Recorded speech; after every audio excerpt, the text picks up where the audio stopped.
Hi friends, welcome to our channel. Today we have a very important topic, how to tactfully end an unpleasant conversation. You will agree that such situations happen quite often, and knowing how to get out of them correctly is a real art.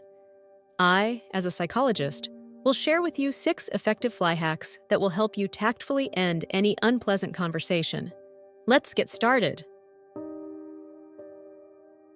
In life, there are often times when a conversation with an opponent is too long or acquires a negative connotation. We tell you how to get out of such situations without damage to both sides. Probably each of us has faced the fact that there is no desire to continue a protracted conversation, but the fear of offending the opponent makes us hostage to the situation, and therefore we are forced to continue to participate in a boring or uncomfortable conversation. In such situations, it is of great importance with whom the dialogue is conducted, with a close person or a stranger.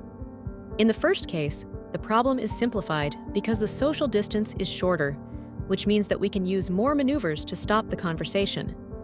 However, the second case also has its own nuances that contribute to a painless interruption of an unpleasant conversation. Together with psychologist Victoria, we look into the tips and tricks that will help to solve the problem tactfully. Joining in, and then ending the conversation. When your conversation partner is talking a lot and you don't know how to stop him or her, you can use joining in tactics, such as saying the following: "I had a similar story. I was in the same situation recently." Then, having given out a certain amount of information, it is necessary to end the conversation. "I've probably talked your ear off. It's time to go about my business." By using this tactic, you are interrupting yourself, taking the initiative into your own hands. Compliments and praise. When the conversation is clearly dragging on and you don't have a chance to get a word in, you can stop the monologue of the interlocutor by praising him and thus change the topic of conversation. For example, "I share your emotions. It's really unfair. By the way, I forgot to tell you that new sweater really suits you. I'd do the same if I were you. By the way, I can't help but notice, you look very good today." When it comes to topics that you are not interested in or may cause conflict, you can use the following phrases. "I am completely apolitical and I try not to discuss topics in which I am incompetent. I don't follow this topic, so I can't support the conversation." This way, you can make it clear to your interlocutor that you do not want to participate in a discussion on a controversial topic without hurting his or her feelings. Honesty and straightforwardness if you are involved in a discussion about gossip, or if someone talks about a situation in your presence that you do not agree with. You can openly state your position on the matter. You can use the following phrases. "I try not to discuss the person in his/her absence. This topic is unpleasant for me. I can't say anything bad about this person. He/she has always behaved decently towards me."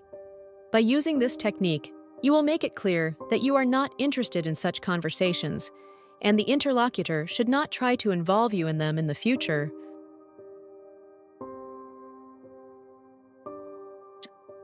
Pause. If the situation is getting heated and the participants of the conversation start to turn to raised tones, suggest to the interlocutor to solve the issue later when each of you can control your emotions. "I think we should cool down and continue the conversation when we both calm down. I do not think that this conversation will lead to something good now, so I suggest to postpone its discussion for later." Verbal gestures. When the conversation is boring and your opponent doesn't notice it, you can use gestures that will help you show your interlocutor that the conversation has gone on too long. A good old-fashioned way to show that you are in a hurry is to look at your watch. If this method isn't quite convenient for you, you can check the time with the person you're talking to by hinting that it's time to go about your business. "Can you tell me what time it is? Listen, we're just talking. I have to run." Another way to interrupt a long conversation, for example, a conversation with a colleague who has come to your desk, is to take your documents and start going somewhere. You can also check to see if he or she knows where the boss or any other employee is now, for example, and go to see if he or she is there. If the conversation becomes too tense or uncomfortable, try smoothly changing the subject to something more neutral or positive. For example, you might say, "I'd like to discuss something else. How are you doing with new project, hobby, etc.?" Life hack 2. Use humor. Humor is a great way to diffuse a tense situation. If appropriate, try making a joke to change the mood of the conversation. For example, you might say, "Oh, we're getting too serious. Let's talk about something more fun, like your last trip." Life hack 2. Use humor. Humor is a great way to diffuse a tense situation. If appropriate, try making a joke to change the mood of the conversation. For example, you might say, "Oh, we're getting too serious. Let's talk about something more fun, like your last trip." Life hack 4. Summarize. Sometimes the best way to end an unpleasant conversation is to summarize and offer solutions. Say, "I think we've discussed all the main points. Let's think about possible solutions and come back to this later."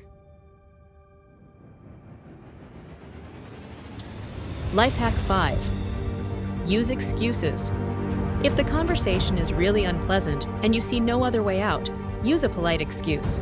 For example, "I'm sorry, but I have urgent business to attend to.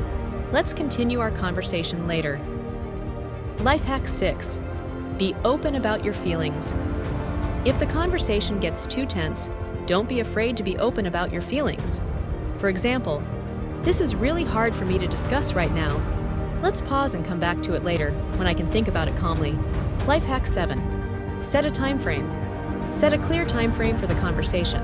For example, "I have 10 more minutes to discuss this, then I'll need to leave." Life hack 8. Emphasize the importance of the topic. If the conversation is really important, emphasize that, but also point out the need for a pause. For example, "This is an important conversation, and I want to discuss it calmly. Let's pause and come back to it later."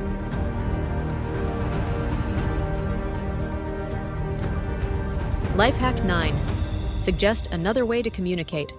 If the conversation is not going smoothly at the moment, suggest discussing the topic in another way, such as through text messages or email. This can help calm emotions and think through answers. For example, "I don't think this is the best time for this conversation. Should we discuss it in messages or in writing?" Life hack 10. Use a positive ending. End the conversation on a positive note, even if the topic was unpleasant. This will help to soften the situation and keep a good relationship going. For example, "Thank you for sharing your thoughts. I appreciate our ability to discuss difficult topics." Life hack 11. Set personal boundaries. Don't be afraid to set boundaries if the conversation goes beyond what is acceptable. State your boundaries clearly and calmly. For example, "I feel this conversation is going too far. Let's stop here."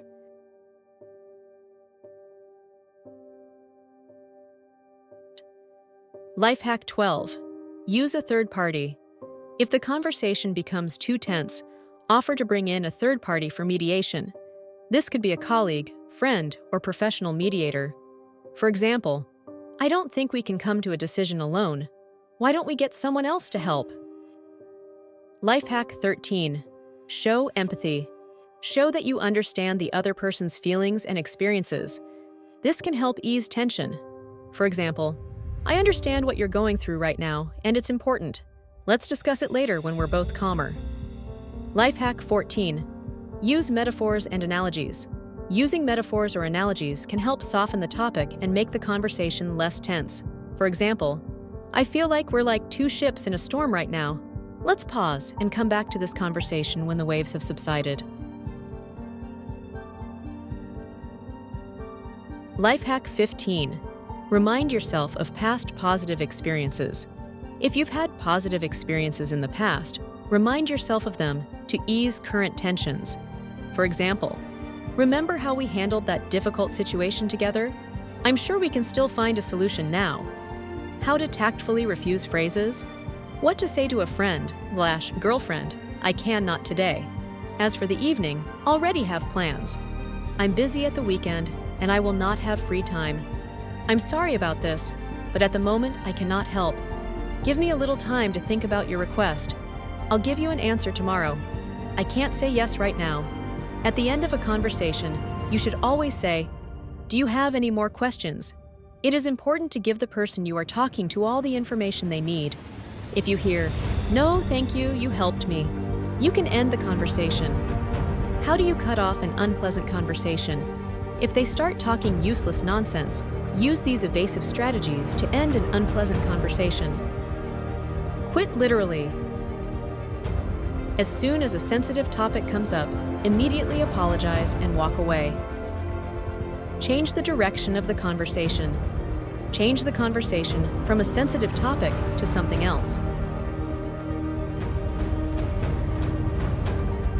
Thank you for being with us today.